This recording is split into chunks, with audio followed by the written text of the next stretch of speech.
നമസ്കാരം. ഫണ്ട് 360 പുതിയ അധ്യായത്തിലേക്ക് സ്വാഗതം. Professor arithmetic. ഇന്നത്തെ വിഷയം കുറച്ച് വ്യത്യസ്തമാണ്. ഇപ്പോൾ കഴിഞ്ഞ ആഴ്ച നമ്മൾ കണ്ടിട്ടുള്ള ഒരു കാര്യം, ഒരു വാർത്തകൾ നിറഞ്ഞു വന്നൊരു വ്യക്തിത്വമാണ് അനിൽ ബാലചന്ദ്രൻ. അപ്പോൾ അദ്ദേഹം ഒരു ബിസിനസ് മോട്ടിവേറ്റർ ആണ്. അതായത് ബിസിനസ്സുകാരെ ഉണ്ടാക്കുക, ഉള്ള ബിസിനസ്സുകാരെ കൂടുതൽ ലാഭകരത്തിലേക്ക് എത്തിക്കുക എന്നുള്ള രീതിയിലുള്ള ബിസിനസ് മോട്ടിവേറ്റർ, സാധാരണ രീതിയിലുള്ള മോട്ടിവേറ്റർ അല്ല. അപ്പോൾ അദ്ദേഹം കോഴിക്കോട് വന്നു. കോഴിക്കോട് ഉള്ള ബിസിനസ്സുകാരെയും അതേപോലെ തന്നെ ബിസിനസ്സുകാരൻ ആഗ്രഹിക്കുന്നവരെയൊക്കെ മോട്ടിവേറ്റ് ചെയ്യാൻ ശ്രമിച്ചു. പക്ഷേ അവർക്ക് ആ ഒരു രീതിയിലുള്ള ഒരു മോട്ടിവേഷൻ ഇഷ്ടപ്പെട്ടില്ല. അതിനെ തുടർന്ന് അദ്ദേഹത്തെ കയ്യേറ്റം ചെയ്യാൻ വേണ്ടിയിട്ട് തുടങ്ങി. അങ്ങനെ അദ്ദേഹം അവിടുന്ന് രക്ഷപ്പെട്ടു എന്നുള്ളതാണ് പത്രവാർത്തകൾ കാണുന്നത്. കോഴിക്കോട് എന്ന് പറയുന്നത് വളരെ കാലത്തെ എൻ്റെ ഒരു നാടാണ്. അതേപോലെ തന്നെ കോഴിക്കോടും കോഴിക്കോട്ടെ ആളുകളെയും വളരെയധികം ഇഷ്ടപ്പെടുന്നു. അവരുടെ ഒരു അതായത് ഒരു ശരിക്കുള്ള കോഴിക്കോട്ടുകാരെ, അവരുടെ ഉള്ളിൻ്റെ ഉള്ളിൽ എപ്പോഴും ഒരു കച്ചവടക്കാരൻ ഉറങ്ങിക്കിടക്കുന്നുണ്ട്. കച്ചവടക്കാരെന്ന് പറയുമ്പോൾ കാണുന്നതിൻ്റെ അകത്ത് എല്ലാത്തിൻ്റെ അകത്തും ലാഭം എനിക്ക് എത്ര കിട്ടുമെന്ന് ആലോചിക്കുന്ന കച്ചവടക്കാരനല്ല. അതേസമയം എല്ലാം എങ്ങനെ നമുക്ക് ഒരു പോസിറ്റീവായിട്ട് മാറ്റാമെന്ന് കരുതുന്ന ഒരു കച്ചവടക്കാരുടെ ഒരു നിരയിലേക്ക്, അത്തരത്തിലുള്ള ചെറുപ്പക്കാർ മുതൽ പ്രായമായവർ വരെ ഉള്ളവരുടെ ഒരു നാടാണ് കോഴിക്കോട്. കാലങ്ങളായിട്ട് കോഴിക്കോട്ടെ കച്ചവടപ്പെരുമ എന്ന് പറയുന്നത് അറബികൾ കോഴിക്കോട് വന്നിട്ട് കച്ചവടം ചെയ്യുന്ന കാലം മുതൽ ഉള്ള ഒരു സാമൂതിരിയുടെ കാലം മുതൽ ഉള്ള ഒരു പാരമ്പര്യമാണുള്ളത്. അവരൊക്കെ വളരെ വർഷങ്ങളായിട്ട് കോഴിക്കോടുള്ള വളരെയധികം കച്ചവടക്കാരുണ്ട്, പാരമ്പര്യമായിട്ടുള്ള കച്ചവടക്കാരുണ്ട്, പലരും നിലനിൽക്കുന്നുണ്ട്. അതിന് പ്രധാനപ്പെട്ട കാരണം മറ്റൊന്നുമല്ല, ബിസിനസ് സ്കൂളുകൾ ബിസിനസ് സ്ട്രാറ്റജീസ് പഠിപ്പിക്കുന്നതിന് മുമ്പ് തന്നെ ഒരു വാല്യൂ ബേസ്ഡ് ബിസിനസ്സിൻ്റെ മുകളിൽ കെട്ടിപ്പടുത്തിട്ടുള്ള അനേകം ബിസിനസ്സുകൾ നമുക്ക് കോഴിക്കോട് കാണാൻ കഴിയും. പ്രത്യേകിച്ച് നമ്മൾ കോഴിക്കോടിൻ്റെ ഹൃദയഭാഗം എന്നൊക്കെ നമുക്ക് ശരിക്കും പറയാവുന്ന കോഴിക്കോട് പണ്ടത്തെ കാലങ്ങളിലുള്ളത് ബീച്ചിൻ്റെ പരിസര പ്രദേശങ്ങളുമാണ്. ചെന്നൈയുടെ ഹൃദയഭാഗം, മദ്രാസിൻ്റെ ഹൃദയഭാഗം എന്ന് പറയുന്നത് പാരീസ് ആയിരുന്നു എന്ന് പറയുന്നത് പോലെ, ഇന്നുള്ള പക്ഷേ പുതുതലമുറയെ സംബന്ധിച്ച് ചെന്നൈ എന്ന് പറയുമ്പോൾ അവർക്ക് പാരീസും ചെന്നൈ സെൻട്രലും ഒന്നും അല്ല. അതിനു പകരം അതെല്ലാം മാളുകളും അതേപോലെ IT ഹബ്ബുകളും ഒക്കെ നിറഞ്ഞിട്ടുള്ള പെരുങ്കുടി പോലുള്ള ഭാഗങ്ങളിലേക്ക് ചെന്നൈ എന്ന് പറയുന്ന ഒരു പേര് കൊണ്ട് മാറ്റപ്പെട്ടു എന്നുള്ള പോലെ കോഴിക്കോടും ഇന്നുള്ളവരൊക്കെ അറിയുന്നത് മാവൂർ റോഡും ആ പ്രദേശങ്ങളും ഒക്കെ ആയിരിക്കാം. പക്ഷെങ്കിൽ പോലും കോഴിക്കോടിൻ്റെ കച്ചവടം എന്ന് പറയുന്നത് നിങ്ങൾക്ക് ശരിയായിട്ട് കാണണമെങ്കിൽ നിങ്ങൾ ബീച്ച് റോഡ് ആ ഒരു ഭാഗങ്ങളിലേക്കൊക്കെ നിങ്ങൾ പോയെങ്കിലേ മതിയാവും. ഇതൊക്കെയാണ് കോഴിക്കോടിൻ്റെ ഒരു ബാക്ക്ഗ്രൗണ്ട്. ഇതുപോലെയുള്ള ഒരു കോഴിക്കോടിൻ്റെ ഒരു ബാക്ക്ഗ്രൗണ്ടിൽ അനിൽ ബാലേന്ദ്രനെ പോലെ ഉള്ള ഒരാൾ, കാരണം അദ്ദേഹത്തെക്കുറിച്ച് സത്യം പറഞ്ഞാൽ കേൾക്കുന്നത് ഈ ഒരു ഇഷ്യൂ ഒക്കെ നടന്നതിന് ശേഷമാണ്, പത്രവാർത്തകൾ വരികയും മീഡിയയിലൊക്കെ വരികയൊക്കെ ചെയ്തതിന് ശേഷമാണ് എൻ്റെ അനേകം സുഹൃത്തുക്കൾ കോഴിക്കോടുള്ള അവരും ഈ പറഞ്ഞതുപോലെ ഇതിനെക്കുറിച്ച് ഒരു ചർച്ചകളൊക്കെ നടത്തിയപ്പോൾ ഈ വീക്കെൻഡിലൊക്കെ ചർച്ചകളൊക്കെ നടത്തുമ്പോൾ പലരും ചോദിക്കുന്ന ഒരു കാര്യമാണ്, കൊല്ലക്കുടിയിൽ സൂചി വയ്ക്കാൻ വേണ്ടി ആളെ കൊണ്ടുവന്നു എന്നുള്ള രീതിയിൽ. അപ്പോഴാണ് എൻ്റെ സുഹൃത്ത് പറഞ്ഞത്, താൻ കുറേ കാലമായിട്ട് ഈ പറഞ്ഞ പോലെ ഈ ബിസിനസ് സ്കൂളിലൊക്കെ ക്ലാസ് എടുക്കുകയും പഠിപ്പിക്കുകയോ ചെയ്യുന്നതാണല്ലോ, തനിക്കെന്നാൽ പിന്നെ ഇതേപോലെയുള്ള ഇതിനെക്കുറിച്ചൊക്കെ വല്ലതും ഒരു ചർച്ചയൊക്കെ നടത്താൻ പാടില്ലേ, തന്നെ കാണാൻ വേണ്ടിയിട്ട് ഒരു 10-100 പേരൊക്കെ ഉണ്ടല്ലോ, ചുരുക്കി ചെറുപ്പക്കാർക്ക് അതിൽ നല്ലാവുമല്ലോ എന്നുള്ള രീതിയിൽ.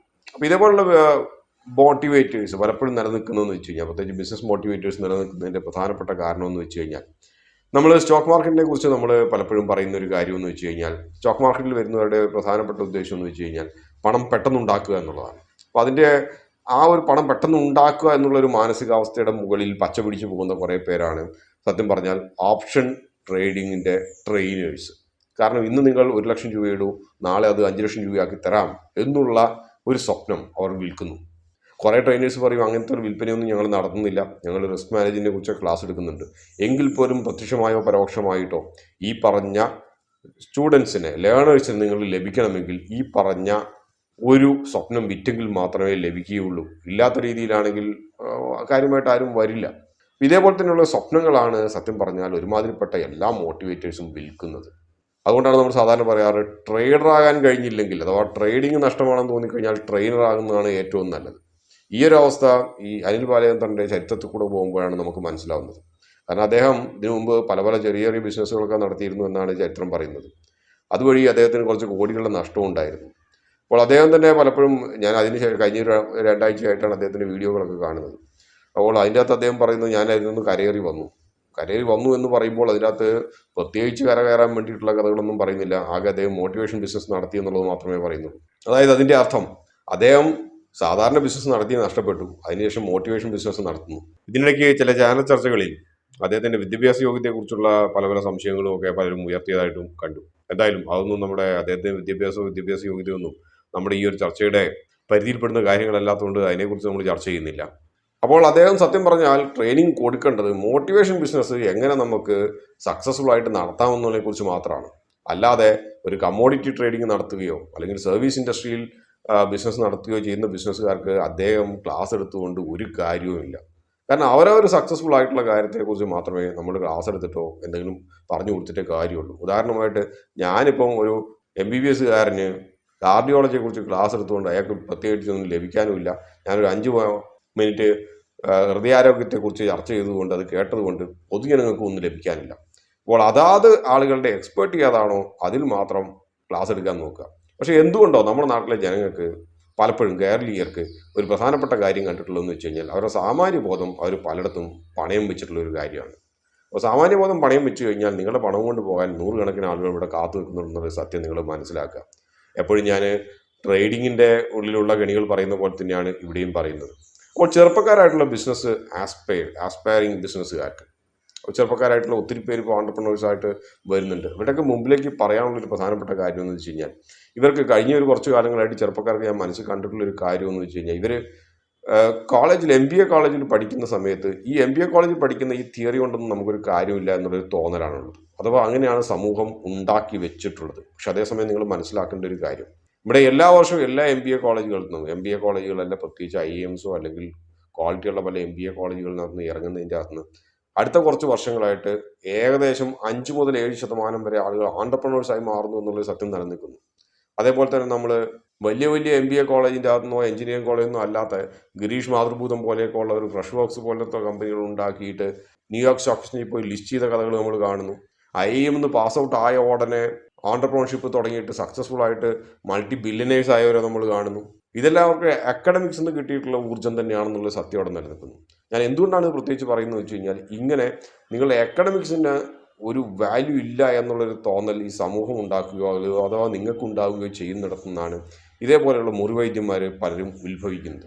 കാരണം അദ്ദേഹത്തിൻ്റെ പല വീഡിയോസും ഞാൻ കണ്ടിട്ടുള്ള കാര്യം അദ്ദേഹം പല തിയറികളും പറയുന്നത് അദ്ദേഹം MBA പഠിച്ചു എന്നൊക്കെയാണ്. പക്ഷെ അദ്ദേഹം പല തിയറികളും പറയുന്നത് അങ്ങേയറ്റത്തെ അബദ്ധങ്ങളോ അഥവാ ബ്ലണ്ടേഴ്സോ ആണ്. വായി തോന്നുന്ന കോതയ്ക്ക് പാട്ടെന്നുള്ള പോലെയാണ് പറയുന്നത്. പക്ഷെ എങ്കിൽ പോലും ഞാൻ അദ്ദേഹത്തെ ഒരു കാര്യത്തിൻ്റെ അകത്ത് ഞാൻ അഭിനന്ദിക്കുന്നു. മറ്റൊന്നും കൊണ്ടല്ല, അദ്ദേഹം ഒരു നല്ല മാർക്കറ്റിയറാണ്.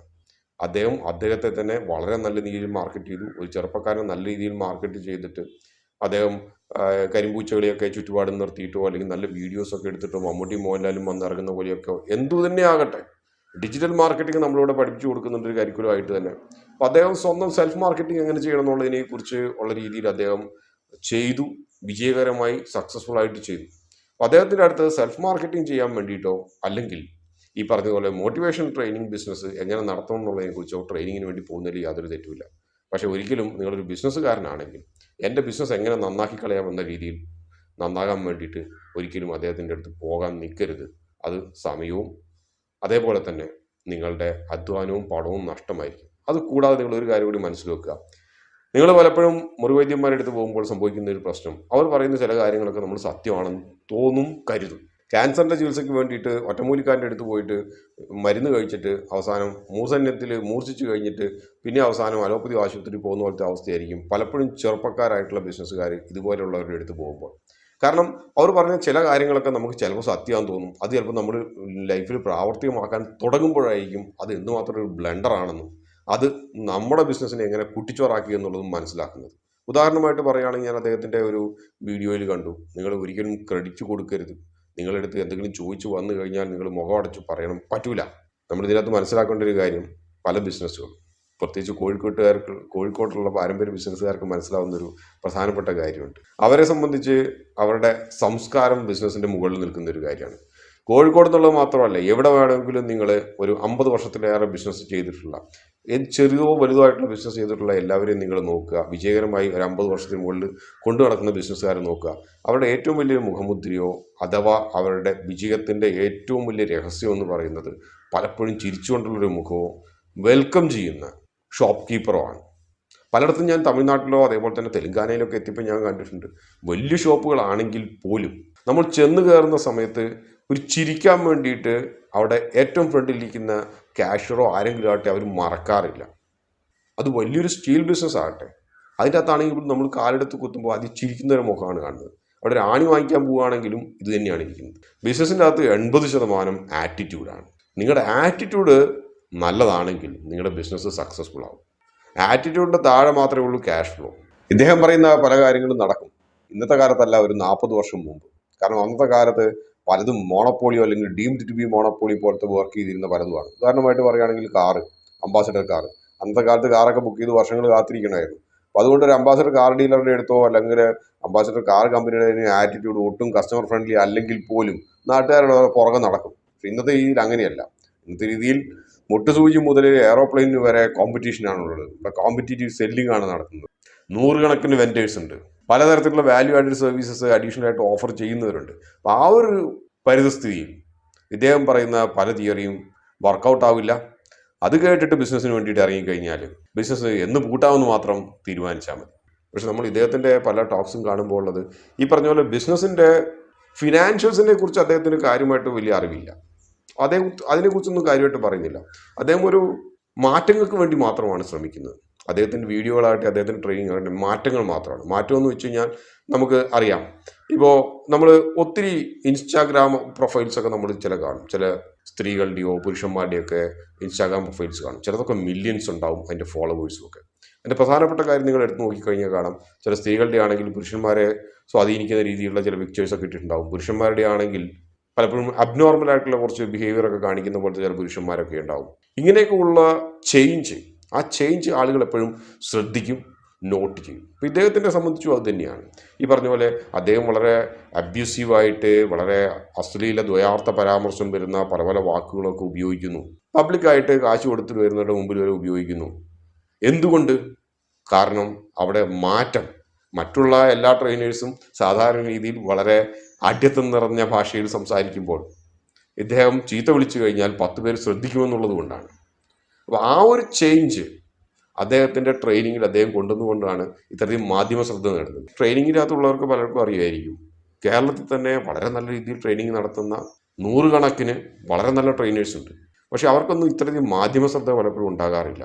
അഥവാ യൂട്യൂബിൻ്റെ അകത്തൊന്നും ഈ പറഞ്ഞ പോലെ ഇത്രയും ഫോളോവേഴ്സ് ഉണ്ടാകാറില്ല. കാരണം മറ്റൊന്നുമല്ല, ഈ പറഞ്ഞതുപോലെ ചീത്ത വിളിച്ചിട്ടുള്ള ഒരു ചേഞ്ച് അവർ കൊണ്ടുവന്നിട്ടില്ല. അവരുടെ സംസ്കാരം വേറെയാണ്. അപ്പോൾ ഇദ്ദേഹം മുമ്പോട്ട് വയ്ക്കുന്ന സംസ്കാരം ഒരു ബിസിനസ്സുകാരൻ എന്ന രീതിയിൽ, പ്രത്യേകിച്ച് ഒരു ചെറുപ്പക്കാരനായിരുന്നുള്ള ബിസിനസ്സുകാരൻ എന്ന രീതിയിൽ നിങ്ങൾ മുമ്പോട്ട് കൊണ്ടുപോയി കഴിഞ്ഞാൽ അത് മിക്കവാറും നിങ്ങളുടെ നാശത്തിൽ മാത്രമേ അവസാനിക്കൂ.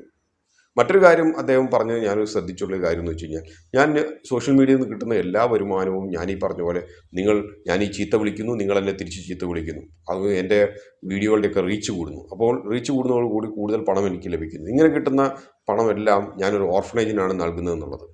ആ ഒരു കാര്യത്തിൻ്റെ ഒരു അനോമലി നമുക്ക് തോന്നുന്ന ഒരു കാര്യം എന്ന് വെച്ച് കഴിഞ്ഞാൽ, ഒരു കള്ളൻ ഞാൻ രാത്രി കയറി കുത്തി തുറന്ന് കള്ളത്തരം ചെയ്യുന്നു, ആ പണമെല്ലാം ഞാൻ പാവപ്പെട്ടവർക്ക് കൊടുക്കുന്നു അല്ലെങ്കിൽ നല്ല കാര്യത്തിന് കൊടുക്കുന്നു എന്ന് പറയുന്നതിന് തുല്യമായിട്ടുള്ളൊരു കാര്യമാണ്. ഇവിടെ നല്ല രീതിയിൽ പണമുണ്ടാക്കാനുള്ള അനേകം മാർഗങ്ങൾ ഇവിടെയുണ്ട്. ചീത്ത വിളിച്ചിട്ടും തെറി വിളിച്ചിട്ടും നല്ല കാര്യങ്ങൾ ചെയ്യാനുള്ള പണം ഉണ്ടാക്കണമെന്ന് കരുതുന്നത് അത് മറ്റൊരു മനോവൈകല്യമായിട്ട് മാത്രമേ നമുക്ക് കാണാൻ കഴിയൂ. പിന്നെ ഏതൊരു മോട്ടിവേറ്റർ സ്പീക്കേഴ്സിനെ സംബന്ധിച്ചാണെങ്കിൽ നമുക്ക് കാണാൻ കഴിയുന്ന കുറച്ച് കാര്യങ്ങൾ, മോട്ടിവേഷൻ സ്പീക്കേഴ്സ് മാത്രമല്ല, ഈ പറഞ്ഞ പോലെ മതം വിറ്റ് പണം ഉണ്ടാക്കുന്ന ചിലരെ സംബന്ധിച്ചാണെങ്കിൽ ഇവർക്ക് എല്ലാവർക്കും വേണ്ടത് സന്തോഷമുള്ള സക്സസ്ഫുൾ ആയിട്ടുള്ള ആളുകളെയല്ല വേണ്ടത്. ഇവർക്ക് എല്ലാവർക്കും വേണ്ടത് സങ്കടപ്പെട്ട് നിൽക്കുന്ന, ജീവിതത്തിൽ എന്ത് ചെയ്യണമെന്ന് അറിയാണ്ട് നിൽക്കുന്ന ഒരു കൂട്ടം ആളുകളെയാണ് വേണ്ടത്. ഉദാഹരണമായിട്ട് ഇപ്പോൾ ബിസിനസ് മോട്ടിവേറ്റേഴ്സ് ആണെങ്കിൽ ബിസിനസ് തുടങ്ങിയിട്ട് ഒരു ഗതിയും പരഗതി ഇല്ലാണ്ടൊക്കെ നിൽക്കുന്നവർ ആണ് ഇങ്ങനെയുള്ളതിൻ്റെ അകത്ത് ചെന്ന് ചാടുക. ഈ ഒരു ക്ലാസ് കഴിഞ്ഞാൽ ഉടനെ ഞാൻ ഇനിയിപ്പം അംബാനിയുടെയും അദാനിയുടെയും തൊട്ടടുത്ത് എത്തുമെന്ന രീതിയിലിരിക്കുന്നത്. ഇങ്ങനെയുള്ളവരെയാണ് സത്യത്തിൽ പറഞ്ഞാൽ ഇങ്ങനെയുള്ളവർക്ക് ടാർഗറ്റ് ചെയ്യുന്നത്. പിന്നെ ഇദ്ദേഹത്തെ സംബന്ധിച്ചാണെങ്കിൽ നമുക്ക് കാണാൻ കഴിയും, കോഴിക്കോട് ഞാൻ കുറേ പോസ്റ്റേഴ്സൊക്കെ കഴിഞ്ഞ ദിവസം വന്നപ്പോൾ ഞാൻ കണ്ടു. അതായത് മണിക്കൂറുകൾക്ക് ലക്ഷങ്ങൾ വാങ്ങുന്ന അനിൽ ബാലചന്ദ്രൻ നയിക്കുന്ന ക്ലാസ് എന്ന് പറഞ്ഞിട്ടാണ് റോട്ടറി ക്ലബ്ബാണ് ഈ ഒരു പ്രോഗ്രാം നടത്തിയത്. റോട്ടറി ക്ലബിൻ്റെ ഭാരവാഹികൾ അതിനെക്കുറിച്ച് രണ്ടാമത് പ്രതികരിച്ചിട്ടുണ്ടായിരുന്നു. ആ പ്രതികരണം അത്യന്തം വ്യസനത്തോടെ മാത്രമേ കേട്ടിരിക്കാൻ കഴിഞ്ഞുള്ളൂ. കാരണം എലിക്കണിയിൽപ്പെട്ട ഒരു എലിയുടെ അവസ്ഥയിലാണ് റോട്ടറി ക്ലബ്ബ് പ്രസിഡൻ്റൊക്കെ പ്രതികരിച്ചത്. കാരണം പണം ആദ്യമേ കൊടുത്തുപോയി, അതുകൊണ്ട് രക്ഷയില്ല എന്നുള്ള രീതിയിൽ. അപ്പം ഇതുപോലെ ലക്ഷങ്ങൾ മണിക്കൂറുകൾക്ക് വാങ്ങിക്കുന്ന ഒരാളെന്ന രീതിയിൽ ഒരു പോസ്റ്ററൊക്കെ ഒട്ടിച്ചത് ആരൊട്ടിച്ചു എന്ന് ചോദിച്ചു കഴിഞ്ഞപ്പം അതിൻ്റെ ഉത്തരവാദിത്വം ആരുമില്ല. പറയപ്പെടുന്നത് അദ്ദേഹത്തിൻ്റെ തന്നെ സിൽബന്ധികൾ ഒട്ടിച്ചാണെന്നാണ്. ഒരു പ്രാഞ്ചിയേട്ടൻ എഫക്റ്റ് എന്ന് പറയുക ഇങ്ങനെയുള്ള പലർക്കും ഒരു ഇൻഫീരിയോറിറ്റി കോംപ്ലക്സ് കൊണ്ട് പ്രാഞ്ചിയേട്ടൻ എഫക്റ്റ് ഉണ്ടാകുന്ന ഒത്തിരി പേര് ഉണ്ട്. ഇവരെല്ലാവരും സാധാരണ രീതിയിൽ പിടിക്കുന്നത് ഇവരെ പോലെ തന്നെ സങ്കടപ്പെട്ട് നിൽക്കുന്ന, ജീവിതത്തിൽ ബുദ്ധിമുട്ടുകൾ അനുഭവിക്കുന്നവരെയാണ്. സ്റ്റോക്ക് മാർക്കറ്റിൻ്റെ അകത്ത് ട്രേഡിംഗ് തകർന്നു പോയവരെ ട്രെയിനേഴ്സ് പിടിക്കുന്നതിന് തത്തുല്യമായിട്ടുള്ളൊരു കാര്യം തന്നെ. പിന്നെ ബിസിനസ് നിങ്ങൾക്ക് ഇതേപോലെ ഇരുന്നിട്ട് ഒരു AC ക്ലാസ് റൂമിൻ്റെ അകത്ത് ഇരുന്ന് പഠിക്കാൻ പറ്റുമോ എന്ന് ചോദിച്ചു കഴിഞ്ഞാൽ എൻ്റെ ഉത്തരം ഇല്ല എന്ന് തന്നെയാണ്. മാത്തമാറ്റിക്സും ബിസിനസ്സും ബൈസിക്കിൾ റൈഡിങ്ങും കാർപ്പൻട്രിയും ഇതെല്ലാം സ്കിൽസാണ്. സ്കിൽസ് പഠിക്കണമെങ്കിൽ നിങ്ങൾ ഹാൻഡ്സ് ഓൺ പ്രാക്ടീസ് വേണം. ഇല്ലെങ്കിൽ നിങ്ങൾ ഓൺലൈനായിട്ട് നിങ്ങൾ സ്വിമ്മിങ് പഠിക്കുന്ന പോലെ ഉണ്ടാകത്തുള്ളൂ. അപ്പോൾ നിങ്ങൾക്ക് നല്ലൊരു ബിസിനസ്സുകാരനാകണമെന്ന് ആഗ്രഹമുണ്ടെങ്കിൽ നിങ്ങൾക്ക് ആദ്യം വേണ്ടതെന്ന് വെച്ച് കഴിഞ്ഞാൽ ഫിനാൻഷ്യൽസിൻ്റെ അകത്തുള്ള സ്ട്രോങ് ആയിട്ടുള്ളൊരു നോളജാണ്. അത് ഇത്തരത്തിലുള്ള വായി തോന്നിയ ഗോതയ്ക്ക് പാട്ടെന്ന് പറയുന്ന പോലെ ഉള്ളവരുടെ അടുത്ത് എ സി റൂമിൻ്റെ അകത്ത് ചെന്നിരുന്നാലും നിങ്ങൾക്ക് ലഭിക്കുന്ന കാര്യമല്ല. നിങ്ങളൊരു MBA കഴിഞ്ഞിട്ടുള്ളൊരു ചെറുപ്പക്കാരനാണെങ്കിൽ നിങ്ങൾ MBAയിലുള്ള ഫിനാൻഷ്യൽസ് ആ സംഭവങ്ങളെല്ലാം എടുത്ത് രണ്ടാമതൊന്ന് റിഫ്രഷ് ചെയ്യുക. ക്യാഷ് ഫ്ലോ അനാലിസിസ് എങ്ങനെയാണ് ചെയ്യുന്നതെന്നൊക്കെ ഉള്ളതൊന്ന് നോക്കുക. ക്വാണ്ടിറ്റേറ്റീവ് ടെക്നിക്സ് ഒന്നും കൂടി തിരിച്ചൊന്ന് റിഫ്രഷ് ചെയ്യുക. ഇതെല്ലാം നിങ്ങൾക്ക് വളരെ സ്ട്രോങ് ആയിട്ടുള്ള ഒരു മാത്തമാറ്റിക്കൽ ബാക്ക്ഗ്രൗണ്ട് നൽകും. MBA IIM എന്നും XLRI എന്നും ഒക്കെ കഴിഞ്ഞവർ അവർ നല്ല ആൻട്രപ്രനേഴ്സായിട്ടൊക്കെ രൂപാന്തരപ്പെടുന്നതിൻ്റെ പ്രധാനപ്പെട്ട കാരണം അവർ ഇക്കാര്യങ്ങളെല്ലാം പഠിച്ചത് എന്തിനു വേണ്ടിയാണെന്നുള്ളത് നല്ല നിലക്ക് വെളിവുള്ള വാദ്യമാർ അവരെ ആ ഇൻസ്റ്റിറ്റ്യൂട്ടുകളൊക്കെ പഠിപ്പിച്ച് കൊടുത്തിട്ടുണ്ട്. അതുകൊണ്ടാണ്, അല്ലാതെ അക്കാഡമിക്സിൻ്റെ മോശം കൊണ്ടൊന്നുമല്ല MBA എന്ന് പറയുന്നത് ഒരിക്കലും ഗുണമില്ലാത്തൊരു സാധനമായിട്ടിരിക്കുന്നത്. അപ്പോൾ അതുകൊണ്ട് ചെറുപ്പക്കാരായിട്ടുള്ള ബിസിനസ് ചെയ്യണമെന്ന് ആഗ്രഹമുള്ളവരോട് പറയാനുള്ളൊരു കാര്യം, നിങ്ങൾ ഇങ്ങനെയുള്ള പല ട്രെയിനേഴ്സിൻ്റെ അടുത്തും പോകുന്നതിന് മുമ്പ് നിങ്ങൾ ആദ്യം ഒരു ബിസിനസ് പ്ലാൻ സ്വന്തമായിട്ട് ഉണ്ടാക്കുക. അതിൻ്റെ മുകളിൽ നിങ്ങൾ വർക്കൗട്ട് ചെയ്യുക. അല്ലാതെ ഇതേപോലെയുള്ള ഒറ്റമൂലിക്കാരുടെ അടുത്തൊക്കെ പോയി കഴിഞ്ഞാൽ കിട്ടുന്ന ചില നോളജൊക്കെ ഞാൻ നേരത്തെ പറഞ്ഞ പോലെ ഒരു ചെറിയൊരു എക്സാമ്പിളായിട്ടാണ് പറഞ്ഞത്. നിങ്ങൾ ആർക്കും ക്രെഡിറ്റിന് ഒരു സാധനവും കൊടുക്കരുത്. കൊടുക്കാണ്ടൊക്കെ നിങ്ങൾക്ക് ഇരിക്കാം. ക്രെഡിറ്റിന് ഒരു സാധനവും കൊടുക്കാത്ത ഒരു ക്ലാസിക് എക്സാമ്പിളാണ് പെട്ടിക്കട. പക്ഷേ അതിന് സ്കെയിലബിലിറ്റി ഉണ്ടാകില്ല. എല്ലാ കാലവും അതേപോലെ തന്നെ ഇരിക്കും. ബോറോയിങ് ലെൻഡിങ്ങും ക്രെഡിറ്റ്സ് എന്ന് പറയുന്ന സംഭവങ്ങൾ ഇതെല്ലാം ക്യാഷ് ഫ്ലോയുടെ പ്രധാനപ്പെട്ട കാര്യങ്ങളാണ്. അപ്പോൾ ഈ കാര്യങ്ങളെ കുറിച്ചുള്ള ഒരു അവബോധം കാര്യമായിട്ട് ഇല്ലെങ്കിൽ നിങ്ങളൊരു ബിസിനസ് തുടങ്ങിയാൽ പലപ്പോഴും പരാജയപ്പെടും. അപ്പോൾ അതുകൊണ്ട് വ്യവസ്ഥാപിതമായിട്ടുള്ള ഏതെങ്കിലും ബിസിനസ് സ്കൂളുകളിലൊക്കെ പോയിട്ട് വൃത്തിയായിട്ട് ബിസിനസ്സിൻ്റെ ഡൈനമിക്സ് പഠിക്കുക, എന്നിട്ട് മുമ്പോട്ട് പോവുക. അല്ലാതെ ബിസിനസ് മോട്ടിവേഷൻ സ്പീക്കർ എന്ന് പറഞ്ഞിട്ട് ആരെയും ബിസിനസ്സുകാരനാക്കാൻ വേണ്ടി മോട്ടിവേറ്റ് ചെയ്തിട്ട് അങ്ങനെ മോട്ടിവേഷൻ്റെ മുകളിൽ ബിസിനസ്സിലേക്ക് ഇറങ്ങിക്കഴിഞ്ഞാൽ നിങ്ങൾ മിക്കവാറും വെള്ളത്തിലാകുകയുള്ളൂ. ഇപ്പോൾ കോഴിക്കോട് വന്ന് ഇറങ്ങിയിരുന്ന ഈ ബിസിനസ്സുകാരൊക്കെയാണ് ഇതിൻ്റെ അകത്ത് അറ്റൻഡ് ചെയ്തതെന്ന് നോക്കിക്കഴിഞ്ഞാൽ സത്യത്തിൽ അതിൻ്റെ അകത്ത് സക്സസ്ഫുൾ ആയിട്ടുള്ള ഒരു ബിസിനസ്സുകാരൻ പോലും അറ്റൻഡ് ചെയ്തിട്ടുണ്ടാവില്ല. അഥവാ അറ്റൻഡ് ചെയ്തിട്ടുണ്ടെങ്കിൽ തന്നെ ആർക്കെല്ലാം ഫ്രീ പാസും കിട്ടിയിട്ട് വന്നിരുന്നവരായിരിക്കും. അപ്പോൾ ഇതേപോലെയുള്ള കള്ളനാണയങ്ങളെയും അതേപോലെ തന്നെ നമ്മൾ ഈ പറഞ്ഞ പോലെ ട്രെയിനിങ് കൊടുക്കുക എന്ന് പറയുന്നത്, സ്റ്റോക്ക് മാർക്കറ്റിൻ്റെ അത് ട്രെയിനിങ് കൊടുക്കുക എന്ന് പറയുന്നവരും നിങ്ങൾ അതിന് മുമ്പിൽ ഇരുന്ന് കൊടുക്കുന്നതിന് മുമ്പ് 2-3 തവണ നിങ്ങൾ ആലോചിക്കുക. നിങ്ങളുടെ സാമാന്യ ബുദ്ധി ഉപയോഗിക്കുക. ഒരു ഷോർട്ട് കട്ടൊന്നും വെച്ചിട്ട് നിങ്ങളെ ഒന്നും പഠിപ്പിച്ച് നിങ്ങളെ വലിയ ബിസിനസ്സുകാരനാക്കാനോ അംബാനിയാക്കാനോ അദാനിയാക്കാനോ കഴിയില്ല. അതാത് കാലത്ത് ഏറ്റവും കൂടുതൽ സീസണിൽ റൺ ചെയ്യുന്ന സാധനം എന്താണോ ആ സാധനം എല്ലാ കാലത്തും വന്നുകൊണ്ടിരിക്കും. ഈ കാലത്ത് ഓൺടർപ്രണേഴ്സ് ആകണമെന്ന് ആഗ്രഹമുള്ളവരാണ് കുറേ പേര്. അപ്പോൾ അതുകൊണ്ട് നിങ്ങളെ ഓൺടർപ്രണർ ആക്കാമെന്നും പറഞ്ഞിട്ട് സമീപിക്കുന്നവരുടെ എണ്ണം വളരെ കൂടുതലായിട്ടുണ്ടാകും. ഓൺടർപ്രണർ ആയിക്കഴിഞ്ഞാലും ഇപ്പോൾ ഏറ്റവും കൂടുതൽ വേറൊരു ബിസിനസ് SME IPO നടത്താമെന്ന് പറഞ്ഞിട്ടുള്ളവരാണ്. ചെറിയ ഓൺടർപ്രണേഴ്സിൻ്റെ അടുത്ത് നിന്ന് നിങ്ങൾ SME IP ചെയ്യുക എന്ന് പറഞ്ഞിട്ട്. അപ്പോൾ അതാത് കാലത്ത് ഏതാണോ ഹോട്ടായിട്ട് റൺ ചെയ്യുന്നത് അതിൻ്റെ മുകളിൽ പല കണികളും ഉണ്ടാക്കി അതിൻ്റെ അകത്ത് പെടുത്താൻ വേണ്ടി ആളുകൾ എപ്പോഴും നിങ്ങളുടെ മുകളിൽ നടക്കും. അതുകൊണ്ട് ചെറുപ്പക്കാരായുള്ള ബിസിനസ്സുകാർ എപ്പോഴും ഈ കാര്യങ്ങൾ മനസ്സിൽ വെക്കുക, അതനുസരിച്ച് മുമ്പോട്ട് നീങ്ങുക. ഇതോട് ഈ ഒരു അധ്യായം അവസാനിക്കുകയാണ്. മറ്റൊരു വീണ്ടും നടത്തുക. നന്ദി, നമസ്കാരം.